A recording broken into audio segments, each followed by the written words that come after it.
थाना एयरपोर्ट के इलाके में 7 साल बच्ची ज्यादती के बाद कत्ल का मामला हल हो गया। थाना एयरपोर्ट के इलाके में 7 साल बच्ची के साथ वारदात ट्रेस कर ली गई।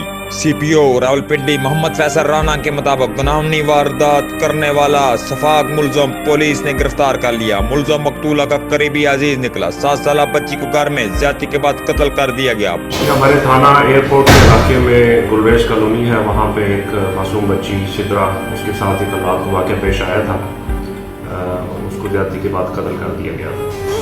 पुलिस ने फौरी कार्रवाई की है और उसको अरेस्ट कर लिया है। मुलजिम इसका बड़ा करीबी रिश्तेदार है और इसके फॉरेंसिक्स और डीएनए वो सारे हम कराएंगे। इंशाअल्लाह इसको कड़ी से कड़ी सजा दी जाएगी। सीपीओ रावलपिंडी का कहना है कि थाना एयरपोर्ट में बच्ची के कातिल को गिरफ्तार कर लिया गया है और बच्ची के वालिद की मुदियत में मुकदमा दर्ज किया जा रहा है। मोहम्मद इकबाल अवान, के न्यूज़, रावलपिंडी।